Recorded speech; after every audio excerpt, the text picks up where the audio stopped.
Crown Forum classroom, right? It's an extension of Crown Forum where we are able to be in engagement with guests who are able to be in and spend some time and be intentional about conversations around kind of their life's work. So today we're very fortunate that we have a group of men who really live by the dictum of service leadership. These gentlemen are based primarily in Houston, Texas, but hail from different parts of the country, and we're intent in being here with you all so that they can be in conversation around what their practiced servant leadership looks like and how it is that they can be in relationship to you. Salt and Pepper Gang is here today. SPG is what they can kind of casually go by, but you see there's not a lot casual about them. These gentlemen are committed to service leadership throughout their communities and wanted to be in conversation with you all today. So the opportunity to be in conversation with you all through a Crown Forum conversation makes all of the sense in the world. So really, we're going to lean into this kind of theme of being in conversation. I'll be a little bit of a moderator asking some questions, but the intent is to make sure that you all feel comfortable asking questions as well. So first, what I'll ask for you all to do is if you can kind of just run down the line and introduce yourselves, give a little bit of background, and then we'll just get into the conversation, if that's all right. Which end you want to go? Either way. Good morning, future leaders of America. It's an honor as well as a privilege to be here this morning, and thank you to the esteemed administration, faculty, and to you guys, okay? My name is Kevin Robinson. I am a 28th year educator. I'm an administrator at an alternative school in Houston, Texas. I'm also an aspiring politician. I ran for office back in 2016, just as a peace position, and I will visit that again, okay? Thank you for having us. Hi, good morning. Hi, my name's Sheltrick Peterson. I'm a 30-year Navy veteran myself. Went in to do 3 years, ended up with a 0 on the back. I retired as a lieutenant commander out of the Navy. Like you said, it's a true honor and privilege to be here, to be able to speak with you all, share, my walk of life and us to do it as a whole. And also thank you to the staff and what I do right now to continue to serve as I decided that, well, I ain't gonna say I decided, I realized that people is my passion. So my thing is I love reaching out and continuing to try to inspire people. Good morning. My name is Kenny Jones, and I am a 25-year corporate America type guy working in that environment. My goal in life really is about the youngsters, and I do that. I do a lot of things around Houston since I've been there 17 years, and prior to that in California, where I've just done a lot of stuff in the community working with young kids. And for me to be a part of this group with these gentlemen and to be able to come out here and speak to you and impart some knowledge about just life in general, stewardship of the community, is fantastic for me. So I say thank you and just enjoy the conversation. My name is Tyrone Hodges. I just wanted to say thank you, distinguished gentlemen, for having us today. Look forward to conversing with you guys on several different topics and forms of stewardship and leadership. Been working in operations for the past 20 plus years, for the last 10 in the waste industry, and other forms of leadership around the community, church, family, you name it, and just looking forward to having some discussion points with you guys. So please feel free to ask any questions that you guys have. They trying to keep it calm. I'm not doing that. I'm being me. My name is Larry Thompson, ex-professional athlete. I played in the pro 7 years. They tell me not to do this all the time. Yes, I'm legit 6'10",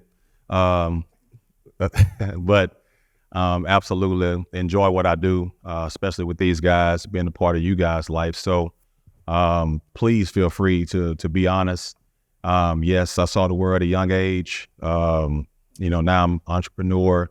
I host a lot of events. I'm a speaker, training and development. You pretty much name it, and I've touched it. So I've seen all the NBA guys. You pretty much, from training them to being a leader in that world. And I've been doing it now in operations and project management for over 20 years. How y'all doing, young kings and queens? My name is Anthony Moe. I'm originally from New York, based in Houston. My background, I used to be a pharmaceutical technician, decided to go pick up a trade. So I'm a welder, I'm an entrepreneur, I have my own business. I used to teach at 2 different colleges in Houston.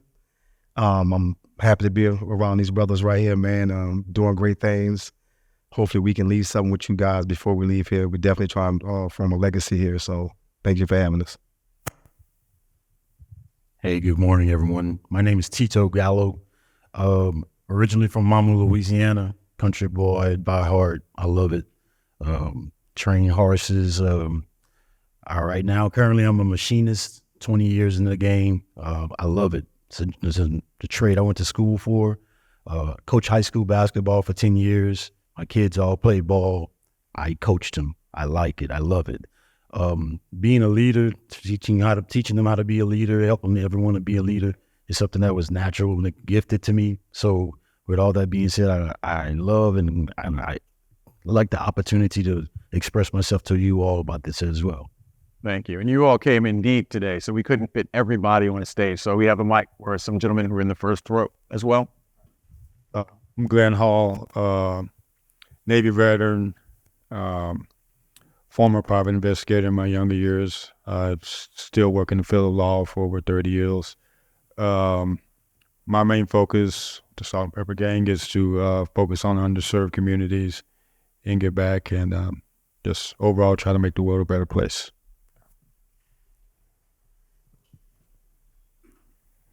Hi, my name is Felton Love. I'm a barber by trade. I've been barbering almost 30 years, on a salon and a barber school.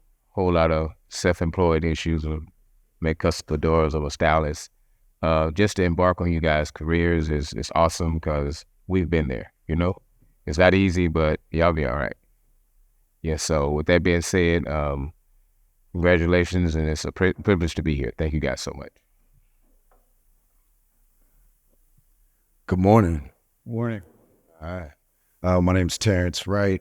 I am an actor, model, author, and motivator. I own a boxing gym. My background is motivating people, whether it's be through the Marines, whether it's in the boxing gym, whether it's just counseling and talking to people. My passion is to motivate, plant seeds, and hopefully some of those seeds will grow inside the people that you come across. So I'm excited to be here, and let's have a conversation.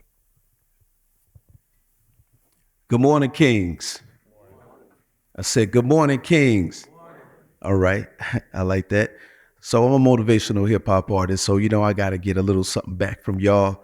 My name is D Valentine, and my purpose on this earth is to use my gift of rap to unwrap inspiring messages like a present and present blessings in your presence. So anybody who listens to hip hop could probably break those bars down a little bit. I did create an interactive kids book, and it's called the Rap Along book. And the kids can scan the QR code in the book, and they can rap along with the words in the book. So I got this for anybody that wants to check it out. I'm here with my brothers of Salt and Pepper Gang because we are pillars in the community. My beard is gray. It's just black right now because I'm an actor. Like my guy here, model, we do all that too. So they call me the man of many hats. I couldn't make it to wear one of my hats today because I was running through the airport trying to get here. So it's a blessing to see you all, and we hope to pour into y'all and change your lives today. Can I get an amen? Let's get it. Thank you so much. I appreciate you all being here today. There's pardon the illusion, but there's a gang of y'all, right? There's a lot of y'all here. And I think that, a lot of times nobody wants to hear people introduce themselves necessarily.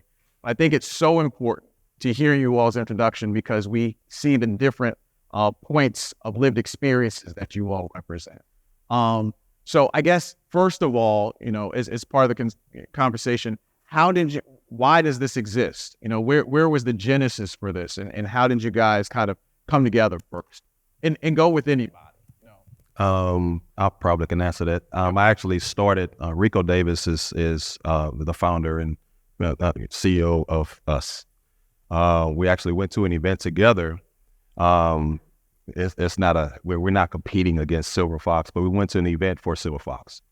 And we actually spoke. That is. Silver Fox is distinguished gentlemen, but they don't do what we do. They don't mentor the community or youth or anything like that. Okay. They just look good. Go to places and they say put on the suits and that's it.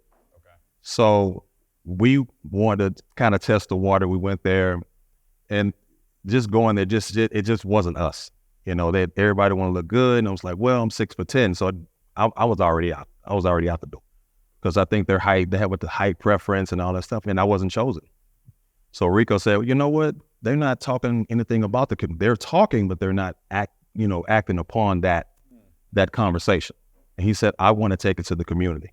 And that's what he done. From that point on, I think Ken was one of the second people that he called, and we started building from that. That's why the questions come up. What do you do? What can you get back to the community? And that's where we formed this group of people who not only are impact to the community, I don't really need a mic, so I'm pretty loud, but people who actually are motivators or that are willing to give back to the community and be a part of what we are now. So does that mean that you all initially came together underneath kind of the umbrella of being a part of a social group more than anything else? Is that correct? Fair? Correct. And so, but the thinking was that once you all came together, the social group was not enough. Mm-hmm. Why? Why isn't that enough? I mean, you guys look good. I mean, you got velvet on and everything, right? So why is the social part not enough? Look around. I mean, kids these days don't get the mentorship that we grew up on and things of that nature. So why not be an impact on a kid pulling up their pants, being able to tie a tie, change a tire, whatever the situation is? We don't see enough of that like we came up. Yeah. We came up in the dirt and grind and say, figure it out. But now we get a chance to get out there and lead, that path of, hey, you can do better. There's more out there than you not. Hey, let's go to hustle. I'm going to be in the NBA. I'm going to be in the NFL. I can tell you a whole hour about that world, that journey that I lived going to the NBA and all the other stuff. Yeah, I did 10-day contracts and I played overseas the majority of my career, but I didn't have what you guys have now. We're able to come talk. We didn't have that when I was coming up. So now we get to lead the way and tell these kids, hey, there's a better way. You can be a millionaire from being a doctor and in books and things of that nature. So now we can say, hey, don't think that it's all about the sports livelihood to be a millionaire. There's other ways to impact your own life and what you're passionate about. Yes, sir. Thank you. Yes, sir. Nowhere you're going to find a variety of backgrounds like this. We have from educators to naval officers to welders.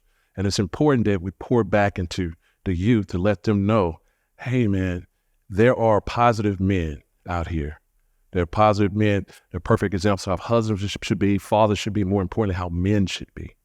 And the problem in our community, there's not enough men out there as to be examples, not models. There's a difference, okay? Anybody can be a model. They can look at a drug dealer and say, I want to be like him. But an example is somebody tangible. They can touch. It's like, hey, this is what you need to do. And we reach out there and we actually touch these kids and we go out there and be examples, not models.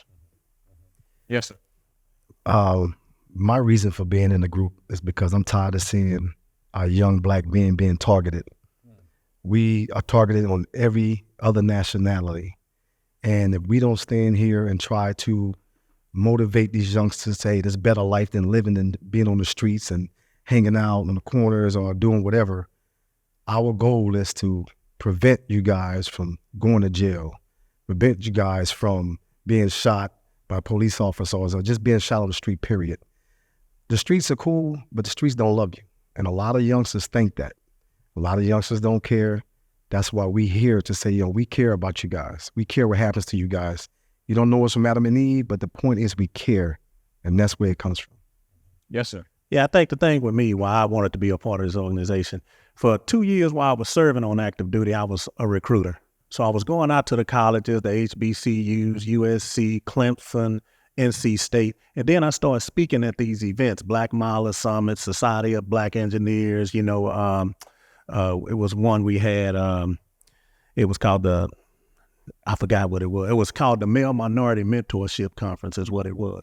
But as I went in there and I started speaking, I started realizing that we was falling short somewhere. And somebody had told me before I started, they said, you're going to turn away more people than you allow to come in. And when I look around this room, I look at those particular people that was coming to me with college educators saying, I want to join the Navy. But what it made me realize is that when I was going to these big old prestigious universities and stuff, I was speaking to our young men and women, and they was like, yeah, my GPA is here, my GPA is there. I messed up during my freshman and sophomore year. But when I'm talking to the other nationalities, they say I screwed up during my freshman year, and I was able to get it back on track. So they asked me to be the diversity recruiter, and I threw rocks at them. I say, I'm not doing that. I'm not going out there to be a diversity recruiter. I'm an Airedale. I'm aviation. But once I start peeling back the layers of that onion, as per se, I realized that our community, our young men and women was really coming up short because we wasn't putting that same energy. I'm not going to put it all on them, but we wasn't putting that same energy and try to better ourselves and get that education. Yes, sir. Thank you. So to go back to your original question, the why we kind of separate from just being a social group. Yeah. Imagery is everything. Think about the images we see every day: hip hop music, TV, videos, internet, social media. We wanted to add a layer to that. You can see us dressed up in suits. You can see us dressed down, but you're also going to see us in the community. You're going to see us at the supporting cancer walks, the breast awareness walk, colon cancers. You're going to see us at the church and the community just teaching young men how to tie ties, how to dress up, how to conduct themselves, how to present themselves. Leadership and all those different things come in different forms, different shapes, different sizes. As he alluded to earlier, we all have different backgrounds. We all have different professions. Underneath these suits, most of us have tattoos. A lot of us play sports, this, that, and the third. But when it comes to the business, when it comes to the community, when it comes to our family, leading young men and women, we put that on our back. We put that stamp on our back and carry that torch, because that's what we strive for. So we wanted to have an extra layer to just, quote unquote, looking good. So where do you all get that from? Who held you down so that you understand that this perspective is important to put out into community? I mean, certainly you have yourselves as a wellspring of support, but where did you get the support from? Well, for me personally, and so it was on the group, just talking through discussion, my father, I got it from home. My father from day one has been that. He has been a father, he's been a friend, he's been a mentor. So I can look at him and be a reflection of him and try to improve upon the things that he instilled in me from birth. That's for everybody. Anybody else? For me, it was my father also. I shared with some of the brothers here this morning. My father called me, surprised me this morning, he called me. And I didn't know, unbeknownst to me, I didn't know he followed us. And he said, man, I'm so proud of you guys, man, because I wasn't sure what you guys were doing with this organization, but I see. He said, man, tell the guys, he named somebody by name, Pete. He said, man, tell them guys I'm proud of them, man. So he was that guy that told me, hey, let me give you an example. As a basketball player coming up in high school, we wore the same kind of tennis shoes. I'm telling my age. We had the pumps, pump the tongue kind of tennis shoes, Reebok pumps. And the first tennis shoe actually was over $100. And my father bought me a pair. He said, hey, I'm going to get this other kid, Damien, some. I said, well, why are you going to buy him some? You can give me 2 pairs. He said, hold on, man. He can't afford them. He said, no kid should go without because he doesn't have. It's enough of us to pour into those kids, pour into them to give back. And so that's where I got it from. At that point, I said, man, you know what? You're right, Dad. So it's my father. So what did it mean to you when your father called you up this morning? Man, I heard him answer the phone because first thing at 75 years old, I'm thinking something's wrong, because I lost my mom 6 years ago, and so he said, hey, man, I know you're up, you're dressed, right? Yeah, Dad. So it felt good, man. It felt real good. I told him when I come back, first thing I'm going to do, we're going to go out to dinner and we're going to chop it up. My impact was a little bit different. I didn't have the father figure. My mom did everything. I have a twin brother, but we lean on each other. I didn't have the father figure. So I wanted to be a better man for my mom. Me growing up and finishing high school, graduated from Texas A&M, then I didn't get drafted, but I worked my way into the NBA. So to be a part of that, for her to see that, hey, Mom, I said I'm going to do this, and she see me walk the stage, was the biggest impact that she could have instilled into me at a young age. So single family homes, please don't ever think that you got to have a double, Mom and Dad got to be there. They might be in support, but my mom was everything. So I can't, nothing against my father. Of course, I love him. He ended up passing 15, 17 years ago, but it's just more of as soon as he seen me on ESPN or he seen me on the big stage is when he wanted to be an impact in my life. It was too late. My mom was like, I'm going to be the one that's going to be there. I want to be the one to see you walk that stage. I want to be the one to see you when you play that game on ESPN that I'll be in the stand. So I can't give that credit. You know, that's a great thing to hear, but I didn't have that. So I get to tell that story of, I give my mom that prop. So. Well, for me, that was my grandmother's, both of my grandmothers. My parents were not in my life until I was an adult, you know, and. What were their names? My Wesley and Lynn. Yeah. So you got to name it, man. I know. Yeah. You know, God rest his soul. My dad passed just 2 years ago. Right. And I learned by seeing what he did and what not to do.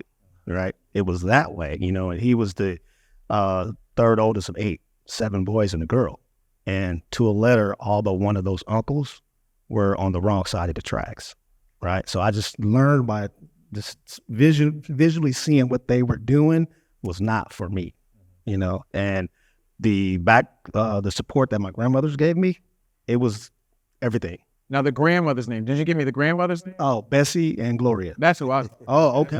I thought some of my parents. I was like, yeah, I get it. No. Okay. I believe in naming grandparents. Yeah, definitely. And, you know, my grandmothers, you know, I went from one house to the next, and to a letter, they preached the same thing: go to school, go to college. No matter what you do, go to school, go to college. I was that kid that had aspirations of playing in the NBA. I didn't get as far as ill. I got to semi-pro. But having the support and that backing of those grandmothers, it just drove me. It just kept me going, knowing that I didn't want to be where I was as an adult. You know, growing up in the inner cities of LA, it was crazy in the 80s. You know, so my drive was like, I got to get out of here. All right. And just that support, you know, it's not, you know, dads are great. I'm a father of 5. You know, I support my kids in everything they do. Right. But my grandmothers my kids are a result of what my grandmothers instilled in me. Let me ask this. I want to make sure we get to you. I want to ask this though. When you said that this was instilled in you, you got to go to college, make better of yourself and all that. I think that's something that's important that all of us here, and certainly all of the young men in this room have heard it, being that they're in college, right? But I'm curious, what does it mean if you don't go to college, right? Because I hear that there are professional folks here who have vocational skills and things like that.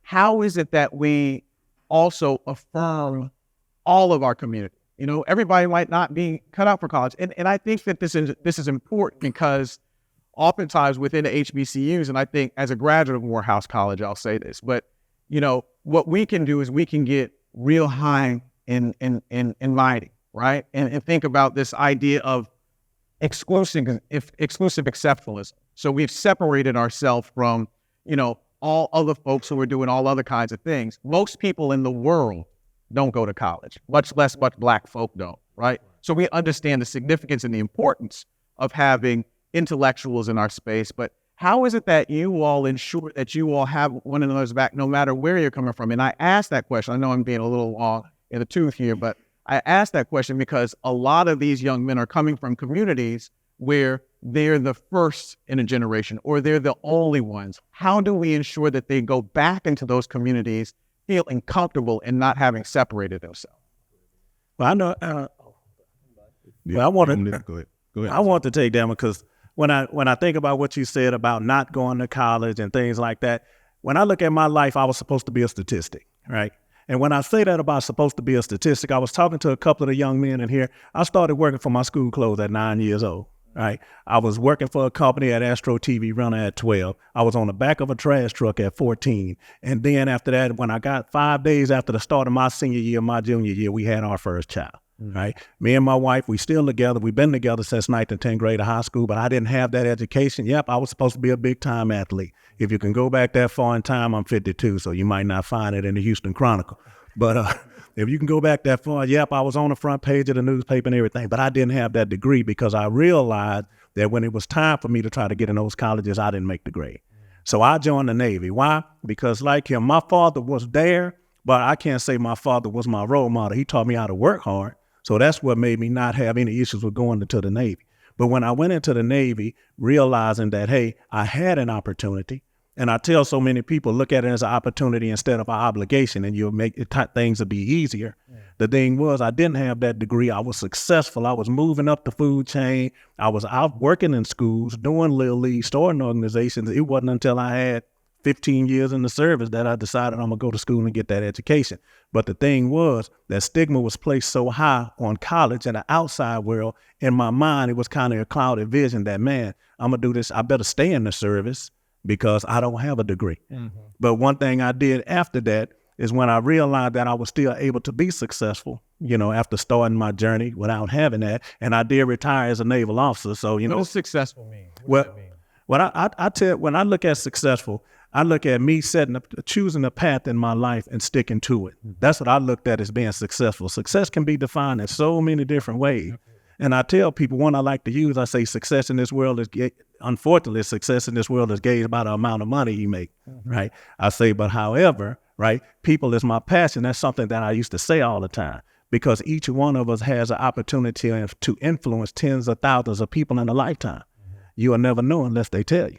So when I come back home to those communities and I'm able to go and share my journey and say, not so much to say this is what I have, but to show other young men and women that, hey, you don't have to get that piece of paper to be successful in your life. That's not the key to success. It's all about how you carry yourself, how you live your life. And when you go back, they can look at you, African Americans, and say, if they do it, that means I have a chance.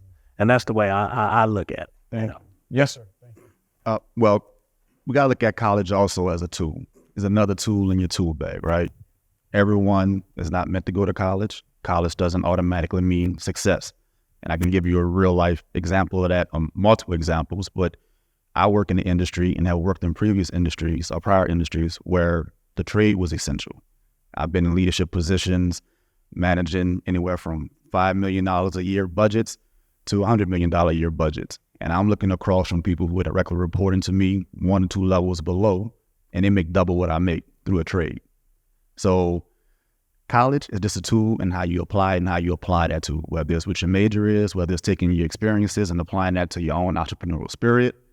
College is just a tool in which you use it for. On the flip side of that, I watched my dad never step foot on a college campus other than to watch me play ball, do great things with that entrepreneurial spirit, barely graduating high school.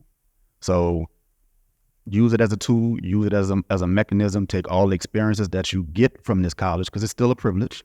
You guys are very privileged, whether you working to go to school, whether you're here on scholarship, whether you're doing it part-time, whatever the case may be, it's a privilege to be in the position that you guys are in.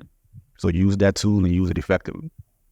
Dan, go ahead. Yeah. What mine wasn't going to be long, but I wanted to say college ain't for everybody. My dad dropped out in the 6th grade. So I wanted to be the first to just do it. Me going to Texas A&M. Yes, I got recruited by everybody in the nation, from Kansas to Texas A&M to Texas, all that. So you have to look at it. But academically, I was a nerd in high school, but I hated school. When I got to the colleges, they said, you won't graduate anyway. First of all, you coming to Texas A&M in the 90s, you're a rare breed because you're considered just an athlete. And I say, really? So you think I'm not smart enough to make it through there? I said, no. I graduated with a 3.0. And I walked to the same person who hugged me after. When I graduated, he ended up passing about 5 years ago, but he hugged me and said, when I doubted you, I pushed you a little harder. You wanted to do it because it pissed you off that you couldn't. To me, in my mind, you telling me I can't do it? Yes, I was the first one to graduate from a university. Yes, I was the first one to turn pro. Yes, all the first things came in within my family. But I hated school. I hated it. But I was not going to let a person or people tell me what I couldn't do. Be the first. And if there's someone in your family that graduated, be better. Try to be better. My mom graduated from college with never made a B in her life. She's saying, beat me. No, Ma, I just want to walk the stage. Just to show you that I could. Because I've never had a male to graduate from in our family. I was the first to do it all. But I wasn't doing it for a statistic of my family. I did it because people doubted that I could be the first. And I Be the first. appreciate all of that. I appreciate all of what you shared. And I'm stuck on this idea of ensuring that we use college or our education in general as a tool, right? So it doesn't make you, and I talk about this a lot in my classes, right? It doesn't make you better because you have a diploma. It means that you have different obligations and responsibilities. You have a different set of tools to which you're supposed to lean into community with. With that, let me ask you all, look, this servant leadership is something that is at the cornerstone of Morehouse College, right? Where we're sitting and standing right now. But it seems like a lot to add on to everything else, So do you think that all Black men are compelled to be leaders in some way? Well, Why not? Because I would say yes. I would say yeah. You should lead somewhere. If you should lead somewhere. But I mean, It looks different though. Yeah, I did say should. But it looks different, right? You may have some that can lead a group. You may have some that's just going to lead their household. That's right. So leadership looks different. You can lead by example. You have quiet leaders. You have boisterous leaders. So leadership doesn't look one particular way. It's multifaceted. So depending on what your definition of leadership is, how you view leadership. Yes. Yeah, leadership can be looked at as someone that just does the dirty work quietly, something that just do the things that needs to be done without speaking about it. You see a problem, fix a problem. That can be part of leadership. It's just a natural thing that happens without being called a leader. Personally, me, I'm a quiet leader. You might not hear much from me, but I'm the one that'll be the one to do the little things that no one wants to do. Trash needs to be taken out. I'll just do it. It's just a natural thing. I teach my kids to do the same thing without having to put the L on their chest, but you're still leading. You're doing little things without even, you see it, fix it. It's as simple as that. That's how I look at things. I think that's so important, being able to look at the diversity of what leadership looks like in large and what some might consider small scales.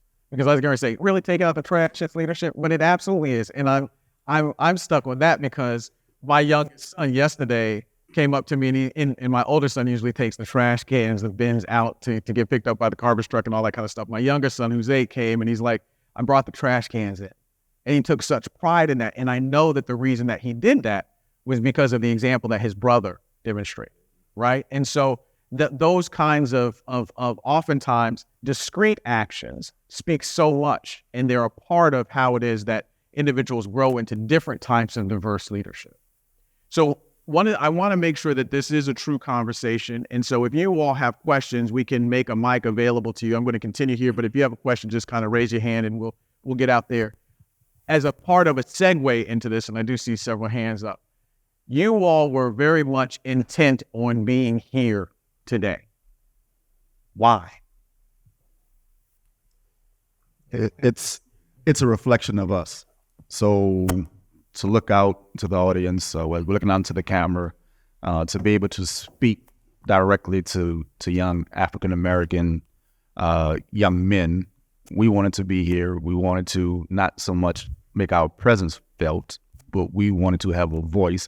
So again, we go back to that original comment I made about imagery. You're seeing a different image. You're seeing people from all different walks of life with different backgrounds, different perspectives, different views. We wanted to put that on full display so you guys can have a full spectrum of just what it takes to be leaders and be young, productive young men. One of the reasons I aspired to be here is to have the opportunity to get up and speak and let, once again, put us out here because we spoke a lot about fashion, but to kind of put the word out there that there's many other things that you can be out there doing, right? But you all made a choice to be here. And I always use my little slogan, the 3 C's of life: choices, chances, and change. And I know I spoke to a couple of you in here already, right? Many of you in here, they've already made a choice.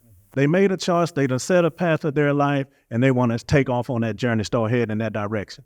But now they leaving home, they coming to live on board the campus, going to college. Now they taking a chance because nobody really knows how things are going to turn out. But at the end of the day, there's going to be some type of change in their life. And that one slogan that I use all the time, I love to share that because when you sit there and think about it, no one knows what tomorrow brings. Every day you get up in life, you're taking a chance, right? But whether it be positive or negative, there's going to be some type of change in your life, and we aspiring for that positive change. So I know I wanted to be here and take this opportunity to be at Morehouse to share that and to speak to the young men inside this room. For me, personally, I'd want to come here just to tell you young men, we need you. We need you to come back to your communities, go back to your communities and be leaders. We need you. See, I'm an educator in Texas at probably one of the most difficult populations to work with, okay? In Texas. Be specific. You're an educator. What do you do specifically? Okay, I'm an administrator at an alternative school. An alternative school is a place you guys probably never been. It's where these kids have committed infractions on their campuses, bringing weapons. They have fought too much, bringing drugs. They come to my school for at least 45 days to 180 days, depending on what they've done, okay? And basically, I'm in that pipeline to prisons, the prison pipeline. Now, you heard that statement, right? The prison pipeline. Now, in Texas, they find it more economically feasible to incarcerate our kids and educate them, okay? That's why I say we need you, okay, to go back to those communities and make a difference. I can't do it by myself. These guys can't do it. We need you guys, future leaders of the Black community, to go back and make a change. Get into these leadership positions where you can prevent these horrible things that's happening to our kids in the community. Make a change, okay? That's why I'm here. Thank you. Question? Oh, yes, question. So, hello, my name is Johnson. Mike, what's your mic? Hello, yeah. Okay, hello, my name is Josh A. Coleman. I'm a graduated senior from Baltimore, Maryland. And so I have a question. Y'all are gentlemen. Y'all wearing suits and y'all look nice. But I'm kind of stuck on why do y'all call yourself a gang other than a club? You know? It's the word. And you know what? And it's that word right there, you're not the first to kind of approach us with that. For us, I can't really speak on why we, decided to take that. I came on probably a couple of months later after they got everything started a little longer. But the thing is, we really want to draw that distinction, right? I wear a shirt. I'll use an example. I was in Hawaii one time and I was wearing this shirt and the shirt said gang on it, right? But on the back side of that shirt, it said athlete. You see what I'm saying? It was the event called Gangs of the Atlantic. But people was looking at that shirt and they giving me these crazy looks, right? Just because of the word. But what they was doing, they was judging a book by its cover, right? But once again, on the back it said athlete, and us coming together as a gang, I understand that word is wordplay, but club, Salt and Pepper Club, probably wouldn't have sounded good, but at the same time, I think it's really just wordplay. I know, and where we are, I see Damon down.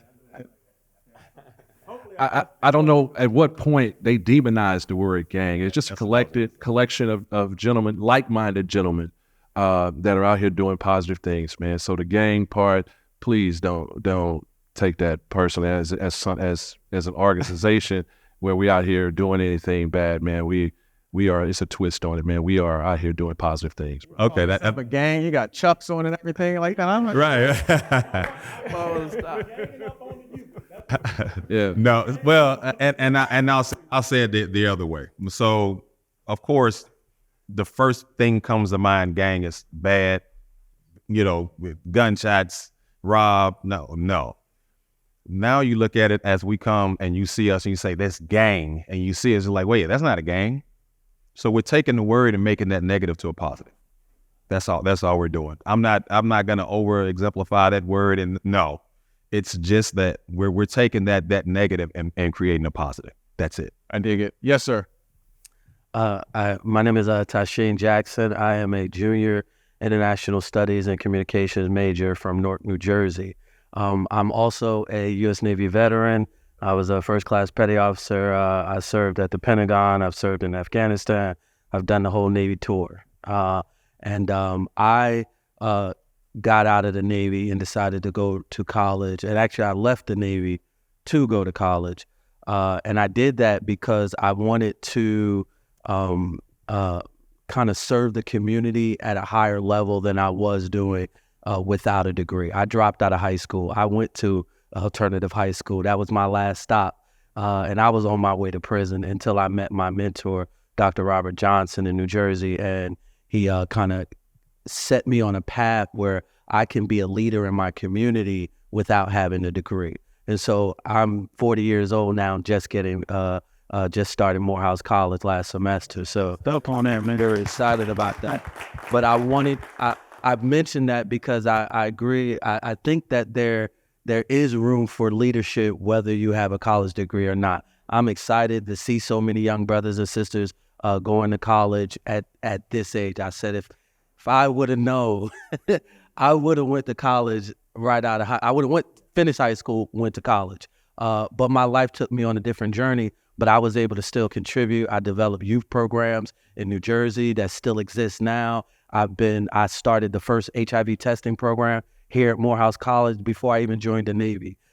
So I've been involved in public service and public health for a long time, and I just think there's a lot of value to leadership before and after your academic journey. Thank you for your service. I'm going to tell you that. All right. But I also want to say is keep that drive that you have, because a lot of people don't realize that in the military, you get a unique perspective when you work with people. There's another couple of veterans we have in our group, but you get a unique perspective. And now coming in at your age with your life experience, you can make a big impact on every individual you touch on this campus. All right. Yeah. I love, working with the young students and sharing my lived experience and helping them to where they're taking, what that. Yeah, Big Brother Almighty. Say, Doc, y'all don't give extra credit for life experience, man. He should be a senior. Off for crowd, we don't. Yeah, that's right. Yes, sir. Hello, everybody.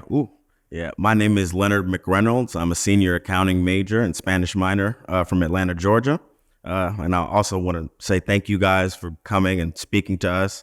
And I wanted to ask a question. You guys talked a lot about, leadership within the Black community, breaking these generational curses.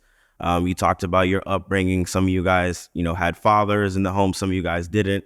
And I actually, was just reading your website. You guys had an event called like What Women Want, and things like that. I wanted to ask a question based on what's your opinion on, I guess, relationships within the Black community? What do you think, are the things that, maybe plague our community between our men and women? What are the values that you maybe teach to try to get Black men to be sufficient leaders, right? And yeah, so like, what's your take on that? And what tips do you have in terms of choosing a partner, right? Are you guys married yourselves, right? What is the importance of the type of woman that you choose or partner that you choose, and what impact does that have on your lives and how you guys move through your world and executing your purpose, if you will? Thank you. Hey, you get a married person first, or you want me to go? Well, go ahead. Well, me, I'm married. I've been married for 33 years. All right. I have another couple of individuals in here on our team that's been married for 28 years, 16 years. We got some that's been married going on a year. Right. One of the biggest things you hear in our community, or not just in our community, you hear that little cliche, happy wife, happy life. Right. You hear that. Right. But me, however, I always tell everybody, strong relationships is built off compromise. That's what strong relationships is built off of. Right. In today's society, what we look at, and I know we always we using social media to grow, but people always look at social media and use it as, you can use it for positive and negative. Let me just sum it up. But the thing with social media, I think you have too many opportunities, too many examples, too many ways to connect, right? That kind of take you off the path that we had coming up, because, we didn't have all those platforms in order to reach out to people. We've seen those relationships, those mothers and fathers. We've seen that right in front of us. The only social media we had is pick up that phone and call somebody, right? So I think that kind of hurts it. But when I talk about society today, I use this one saying, I'll probably use it tomorrow night. It's so much emphasis being put on women can do it just as good as a man, right? And I tell that creates a stigma because I say right now, a lot of women want to be equal before they're equally yoked. And what I mean by that is they go out and they work so hard and they get in society and they start doing their things, and then they get into a relationship. And once they get into a relationship, they don't know how to accept, or should I say, a lot of them don't accept that assistance or that help or that guidance for my man. And I tell you, I use my wife as a prime example. We've been married for 33 years. If I get her up here right now and tell her taco and try to do some Latin dance, she's not going to let me lead. All right, I'm going to put it like that. But when I say that, women want to be equal before they're equally yoked, and that creates a problem later on down the road because the minute they hit that snag, they say, I can pay my own car note, I can pay for my own house, I can pay my own bills. So I think that creates an issue. But I'm going to let one of the single guys talk now. Okay, I'm one of the single guys. Yeah, there you go. And fellas, I'm going to talk to the younger guys at Morehouse, okay? It's important, man. The thing is, they strategically put Spelman across the street from you guys. You know why, right? They in hopes that Morehouse man meet a Spelman woman and create this positive energy in a black family and what have you. Now, if you are blessed enough to get the attention of a Spelman woman, and I say blessed because some of you guys just don't look that fly. Y'all just need some divine intervention in here. But anyway, you guys, look, remain gentlemen at all times. Please remain gentlemen at all times, okay? Pull out doors, open doors, pull out the chairs. Call, and just don't say, man, girl, you're fine. You're fine. No, call her beautiful and brilliant. Use those type of adjectives, man.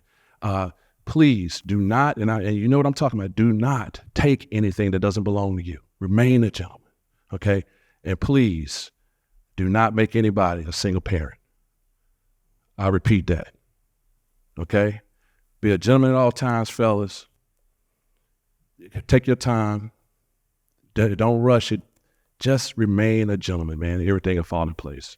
Can I interject here? Because I think it's probably important to say that, I'm married, have been married for 18 years, was with my wife 28 years, 10 years before we got married and all that kind of stuff. And she's happened to go to Spelman, and I went to Morehouse. But I think that one of the keys, I think your question is so important, and I think it mirrors a lot of what's been shared here, and I hope some experience, is that the foundation is going to be respect and love, mutual respect and love. You're looking for somebody to support your dreams and your aspirations, and someone who you are able to support in their dreams and aspirations and in their life. So what you're asking for is a life partner. Who is somebody that you want to be committed to for life? And how is it that in your journey to find that person, right? Because normally and developmentally, there are going to be, fits and starts and tests with different people in terms of who it is that fits your life. You always want to make sure that those folks who are in your life who have the potential to be a life partner, and even those who you might be casually encountering, are the recipient of your respect and love on whatever level. So that's something that becomes tremendously important, right? Yes. I was let me just add to that real quick. I mean, you've heard a lot. My partners here have said a lot. Fresh has said a lot. And I've been married 24 years, been with my wife 35, right? And I will tell you, biggest thing is compromise. Pete said it. It's compromise. No matter what you do in life with that partner, you're never going to agree on everything. There's give and there's take, all right? As long as you're willing to give, you will have a successful relationship, hands down. And for communication, very important. Well, I'll just speak real quick. I actually have a quick story in regards to relationships and the people that you share your time and your space with. Real quick, I was in a relationship right out of high school. We went to the Marines and met a female while I was in the Marines. Left the Marines, came home, and while we got into a relationship, it was It was, as we say, toxic. It was bad. And it was one of those relationships that stressed you out to the point where I actually began losing my hair. So started off the size of a dime, and within a month's time, that bald spot turned into the size of a lemon. I couldn't wear a hat. I couldn't hide it. And I prayed, and I was like, what's going on? So the moral to that story is within a month of me breaking up with this person, my hair grew back completely. So not a little bit, it grew completely back. That bald spot was gone. I don't have no bald spots no more. And, be careful about who you spend your time with, because you want to have somebody that, one, you can, yes, respect and pour into, but that's a mutual thing, right? So don't get you somebody who's going to make you choose between doing your schoolwork and spending time with them, right? You want to have somebody that wants to push you and wants to see you succeed, and that's whether it's your friendships, that's your relationships, and sometimes that's your family. So, be aware of the energy that you put out there, but also be aware of the energy that you attract, whether that's at your home, if you're intimate with somebody, think about it. The time that you have is very precious. You only get typically one chance to do it right. So make sure that you're moving with purpose. You're taking your time. There's no rush. Y'all are young. Please take your time. Know that, hey, even so in my acting career, I'm just now getting started. I've been doing acting and modeling for 20 years, but just now am I really getting into it. So just know that you don't have to rush. You have time. And when you pick somebody, make sure there's somebody that, is going to love you and walk in love with you regardless of your situation. Let me touch on this right quick. This is very important. One of the big issues we have in the Afro-American community is we have kids having kids, and that impacts our community tremendously. So, make sure you get yourself established, get your education or whatever trade you want to get into. Don't just get involved in relationships and have kids before you have the ability to even take care of yourself.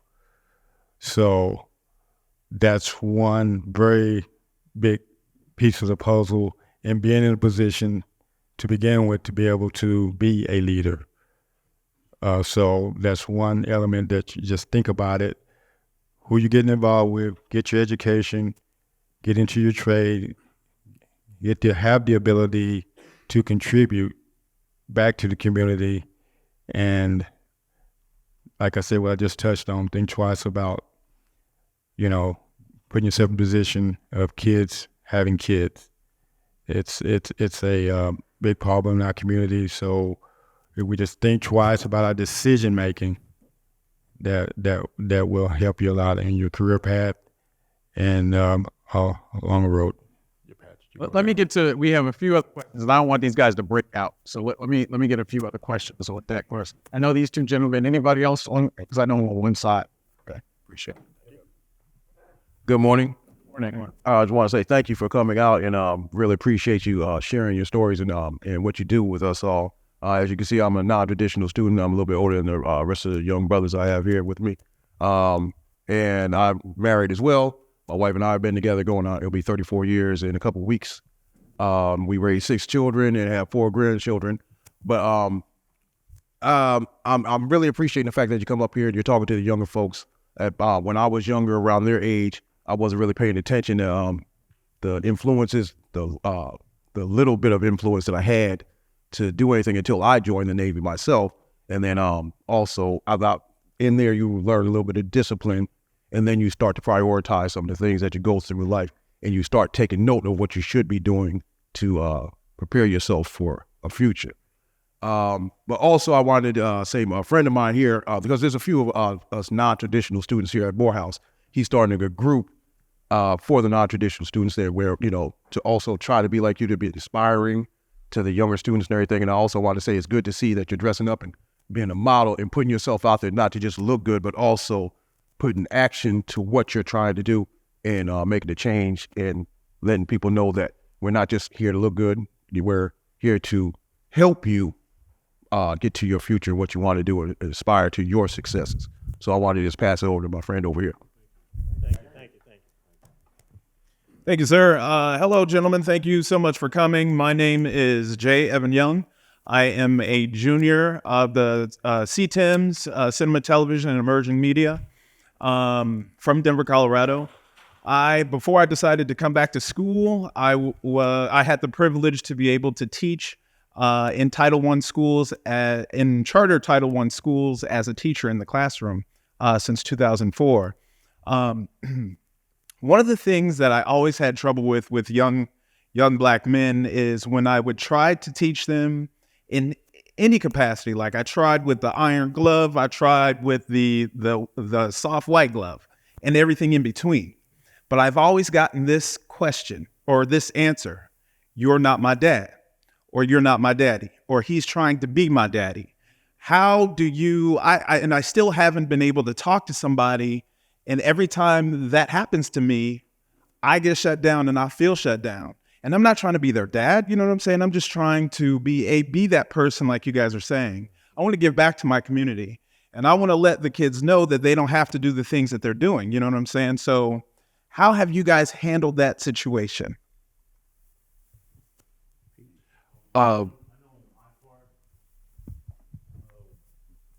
Growing up, I've been around a lot of mentors, a lot of people that showed me the right way, that put me on the right path. But for me, whenever I speak to young men about following the right path as well, I got the same thing as well. But I had to reiterate to them that I've been there, done that, seen the good, seen the bad, seen the worst. And I had to show them in a different perspective about how the positive way is the right way. That's the only way I've done it, and it works for me. So, I mean, I hope that might help you out. Yeah. Okay, you said that they would say, "You're not my father," or what have you. That happens to me all the time. I just changed my approach. Come back to them another day, a different approach. And a lot of times when they said it's a defense mechanism, you know, they're trying to deflect and so to get the attention off them, and they don't want to talk to you. So I approach in a different way, you know. Maybe it might be a sport that they play. Hey, man, I noticed, man, I like your shoes, man. And then that breaks down that barrier. We start talking about that, and then it's just your approach, man. Just change it up. Just be versatile. I have changed up my approach. I've tried everything in between, from the hard to the soft, and then everything in between to try to, and it still just doesn't happen. Don't. The different ways, the different ways, or the different, how you guys. Don't stop your messaging, right? Continue to deliver the message that you're trying to get across. Everyone is going to receive it differently, whether it's on their own time or from a different person. The best analogy I can give you is an athlete, right? If you have kids that's involved in sports, you can probably tell them something 100 times when they get to a certain age. They're going to go to that field or to that training facility, and that coach or that instructor is going to tell them something one time that you've been telling them 100 times, and they're going to get it. And they'll be like, "Hey, Dad, I've been telling you that all along." At some point, somebody's going to get their attention based on what you say, because it's there. They're hearing it. They're just not listening to it. Yeah, real quick, my brother. So I have a mentoring organization. It's called Young Kings. The K is for knowledge, the I is for integrity, the N is for nobility, and the G is for gentlemen, okay? And my brothers helped me out, of course, through my organization as well. You know, to answer your question, I kind of want to ask two people, you know, who do you look up to? Just two people in here. Your mom. Okay, that's good. A brother, a man. Your mentor. One more. Uncle. Who is it? Uncle. Your uncle. Okay. So for us, one thing, it's more of a challenge in our culture than any other culture. It's what we deal with, okay? A lot of young men, they're going to tell you that. But ask them, who do you look up to? Okay, Who's your mentor? The same young man who said, "You're not my dad," he probably doesn't have an answer for that. You let him know, "Hey, I'm not here to try to be your dad. I care about you." It goes back to the question of why you asked why we're here. My brothers gave some good answers. I simply want to say, because we care about y'all. We flew from Houston because we care about y'all. There's a lot of challenges that are going in internally, no matter how good you look, no matter how good we look. We deal with them too. And we show each other that we care for each other. You know, we're doing that for y'all. For that young man or those young men that ask that question, you have to show them. A lot of times we talk, but they hear it. They hear it all the time. They heard it from their dad. They heard it from the uncle. They heard it from the mentor. A lot of times you got to show up. You got to fly from Houston, come to Atlanta, and show that you care. So maybe sometimes in those instances, you know, where that young man and young men are saying, "Hey, you're not my father. Why should I listen to you?" Show them. Change your approach. Show them why you should listen to them. I'm not your dad, but let me show you why you should listen to me. And now I hope all of you walk away from this day knowing that you got a group and a gang of brothers that you can also call on, okay? If a young man does say that, we're here to show, okay? Thank you. Yeah, you definitely reach out to us, no matter how far we are. But going back to what you were saying again too, the way the world is designed now, you have to step into their world. You know what I mean? Because society has changed it for the game for everybody. You got to step into their world and use the tools that they understand, which is sports, computers, cell phones, social media. That's what these youngsters like nowadays. So therefore, you step into their world in a different with that approach, you might be able to get to them. Let me suggest this too, because we're going to have to get one last question here. Stick. I think this idea of caring for and demonstrating that your care is important, but also sticking, right? And figuring out how is it that you're going to authentically engage, right? So it might be meeting them where they're at is so important. That doesn't mean that you have to stay there. You know what I'm saying? So meeting them where they're at and finding, you know, common denominators in terms of where it is that you're able to engage is so important. But then you show them something new. But this idea of sticking, which we know you're about because you're asking the question, I'm in there. So what do I need to do? So just staying with it is so important and using your resources. But that idea of caring, I think, is crucial. Let's get this last kind of formal question. I know that you all have a little bit of time. For folks who can stay, you can remain in conversation. But after this, I want to make sure that I let you all know how you get attendance and stuff like that, okay? Good afternoon, gentlemen. My name is Amari Holmes. I'm a senior communication studies major from Tallahassee, Florida. I kind of wanted to take the conversation back to the relationship topic a couple questions ago. As you guys were talking, I heard a lot of you say that you were married, but you've known your wives long before you guys actually sealed the deal. And I just wanted to know, how did you guys juggle, managing your drive and your ambition for your own goals while also trying to manage a relationship? Because being transparent, me personally, I have a lot of things that I try to juggle, that being, ROTC, being a student ambassador, being a student, while also still being very involved back home, whether that be financially or me still having to go there.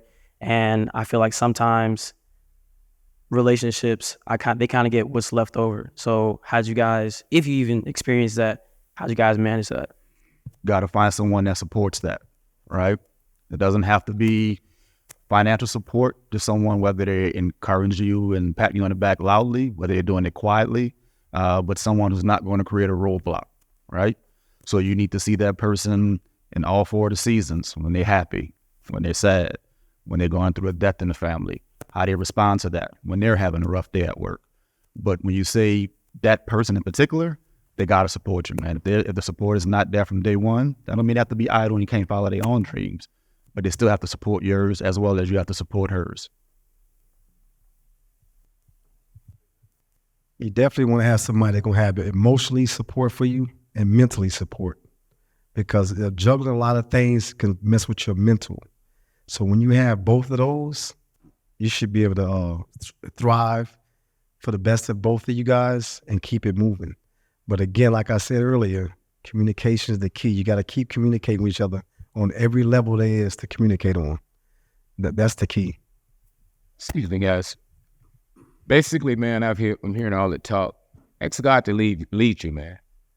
Y'all got to get with God and ask him to lead you on some of this stuff. Because all this other stuff is great, but if he's not leading you, you're not going anywhere.